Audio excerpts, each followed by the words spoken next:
Diffusé en US plus 24 sur OCS à compter de ce lundi 19 juin, The Walking Dead, Dead City retrouve Negan et Maggie pour une quête mortelle dans les rues new-yorkaises pour renouveler enfin une saga qui semblait à bout de souffle.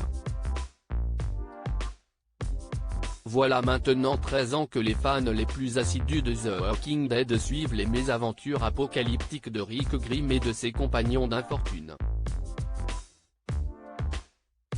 La série, adaptée des comics de Robert Kirkman, s'est achevée en fin d'année 2022, non sans placer ses pions pour voir son univers s'étendre. En parallèle de la série mère, ce sont pas moins de 3 spin-offs qui ont été diffusés par la chaîne américaine AMC et en France sur OCS, tous constitués d'histoires appartenant au même univers mais indépendants de la trame principale. Alors à présent que la primo-série a pris fin, l'occasion était toute trouvée d'offrir aux personnages les plus populaires leur propre fiction dérivée.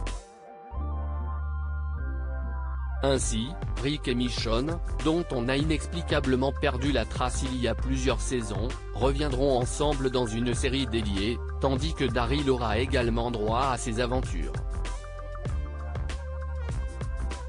en France. Mais CIST a un autre duo, moins affectueux celui-ci, que s'intéresse Dead City puisque ce sont les deux pires ennemis, Negan et Maggie, qui se voient réunis par un coup du sort.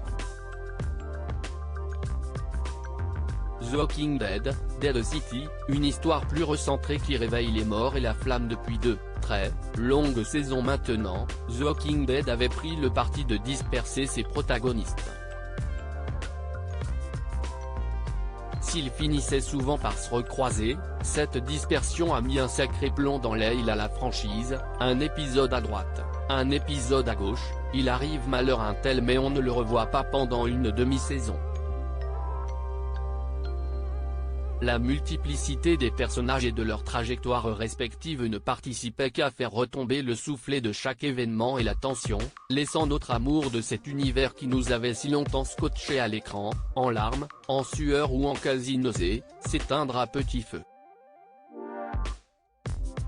Avec Dead City, The Walking Dead renoue avec la formule qui a fait son succès en se concentrant sur une intrigue précise et laissant le temps à la tension de se développer sans entrecoupure parasite, CIST quelques années après la fin des événements du final de la série d'origine que l'on retrouve Maggie.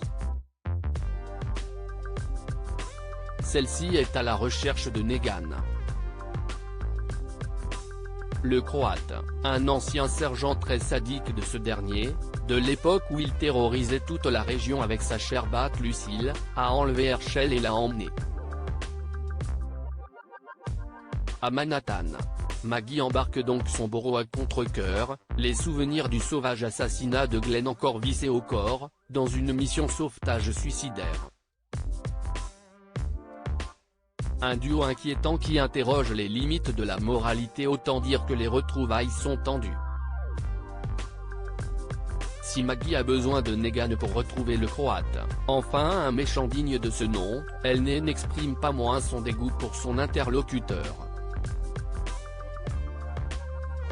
Mais si on a suivi les dernières saisons de la série d'origine, aux yeux du spectateur, Negan a su se racheter une conduite et une humanité, notamment à travers sa touchante relation avec Judith, la fille de Rick, et ici avec Ginny, une orpheline qu'il a pris sous son aile.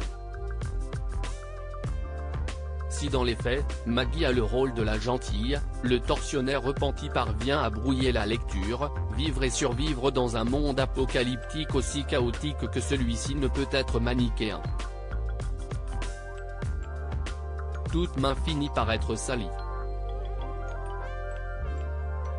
Une réalité que Maggie refuse à Negan, qui la met face à ses contradictions en lui demandant combien de pères ou de fils a-t-elle tué pour protéger les siens. Il faut bien reconnaître que le charisme indéniable de Jeffrey Dean Morgan à l'écran et la complexité de son personnage restent toujours aussi magnétiques, tandis que la nervosité de Lauren Cohan entretient la sensation de tumulte. D'autant que le nouvel environnement auquel ils sont confrontés à Manhattan va largement venir challenger leurs limites. Une délocalisation vertigineuse qui offre un nouveau souffle au survivalisme. Rares sont les périodes où la série a exploré des grandes villes et les dangers d'une épidémie dans une zone à forte densité. The Walking Dead nous a plutôt habitués aux grands espaces, champs, forêts et autres routes à perte de vue. Alors lorsque dans l'épisode 1, Negan et Maggie rejoignent en bateau l'île new-yorkaise, dont les ponts ont été détruits dès le début de l'épidémie, laissant son 1,5 million d'habitants livrés à lui-même face aux zombies, on se doute que la ville fantôme va rapidement se transformer en cul-de-sac mortel. Eli Jornet, le réalisateur, exploite intelligemment la verticalité des gratte-ciel, pour en faire bruyamment tomber une pluie de walkers par exemple. Ainsi que l'imaginaire collectif que l'on associe aux grandes villes, rues étroites et problèmes d'hygiène en tout genre sont de la partie. Des décors vertigineux déconseillés aux plus claustrophobes d'entre nous. Un véritable dépaysement inédit et bienvenu qui contribue à réveiller notre curiosité d'entre les morts.